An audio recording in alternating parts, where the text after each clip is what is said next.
वो दुख है सबसे भारी।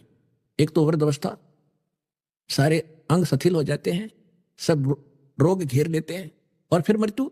देख कितने अच्छे बेटे हैं, बेटियां हैं, कैसी मकान है, कोठी है, और कैसा दिन लग रहा है, 1 मिनट में मृत्यु हो जा, खा के जीवन।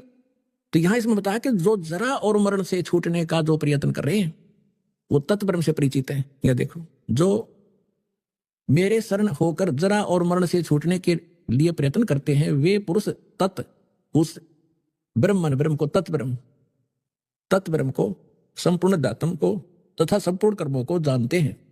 अब देखो 8वें अध्याय के प्रथम मंत्र में अर्जुन ने पूछा, किम तत्ब्रह्म किम अध्यात्म किम कर्म पुरुषोत्तम अधिभूतम च किम प्रोक्तम अधिदेवम किम उच्यते। इसमें पूछा कि वह ब्रह्म क्या है, वो तत्ब्रह्म के है। अब गीता ज्ञानदाता ने 8वें अध्याय के 3रे श्लोक में बताया, 8वें अध्याय के 3रे श्लोक में वो परम अक्षर ब्रह्म है। अपने आत्मा इतना गजब का ज्ञान इस अनमोल ग्रंथ में, अमर ग्रंथ में, गीता जी में। और ये नकली श्री कृष्ण जी ने सुप्रीम पावर बताते, श्री कृष्ण जी कहता है कि इसमें रोल्ला को ना, गीता में की तो पूजा की विधि भी नहीं है, उसका कोई जिक्र भी नहीं है, सिर्फ 3 गुण बता दिए, रजगुण ब्रह्मा सतगुण विष्णु तमगुण शिव। अब गीता ज्ञानदाता कौन है? ये ब्रह्म है। ये ऐसे अलौकिक कर्म करता है, किसी के अंदर प्रवेश करके अपना ज्ञान दे देता है।